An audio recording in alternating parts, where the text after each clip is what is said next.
মহান আল্লাহ রাব্বুল আলামিন বলছেন, হে ইমানদারগণ, তোমরা আমার কাছে ধৈর্য ও সালাতের মাধ্যমে চাও। নিশ্চয় যারা ধৈর্যশীল আমি আল্লাহ তাদের সাথে আছি। প্রিয় ভাই ও বোন, আল্লাহ সুবহানাহু ওয়া তাআলা আমার আপনার জন্য বড় মানে বড় নিয়ামত। আল্লাহ সুবহানাহু ওয়া তাআলার যত নিয়ামত আমাদেরকে দিয়েছেন আমরা ভোগ করছি।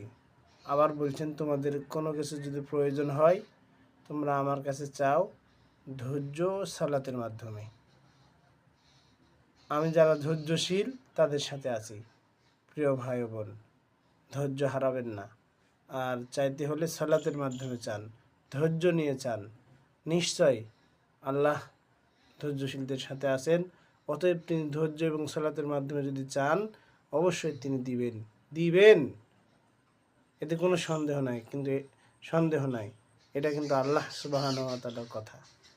প্রিয় ভাই ও বোন, ধৈর্য হারায়েন না। আল্লাহর কাছে হেদায়েতের পথ, সত্যের পথ চাইতেই থাকেন।